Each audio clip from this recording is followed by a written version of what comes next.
वागणे चांगले. नमस्कार, माझे नाव कुमारी दीपा रामबाबू साहब. मी इयत्ता 2री मध्ये शिकतो. आमच्या शाळेचे नाव महानगरपालिका वरिष्ठ प्राथमिक टीचर को बोलना इधर दिखा. शाळा क्रमांक 7 रामदास पेठ आम्हाला.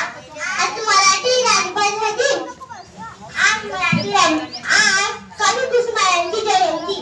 कवी कुसुमाग्रजांचे पूर्ण नाव विष्णू वामन शिरवाडकर आहे. आज आम्ही कुसुमाग्रजांची आमच्या इयत्ता 2रीच्या पाठ्यपुस्तकात असलेली एक छानशी कविता सादर करणार आहोत. हळूच यावं, हळूच यावं, हळूच यावं, गंदे थोडं सकाळी आवाज नहीं आती. थोडं सकाळी ऊन पडे तेव्हा दिलजुनचे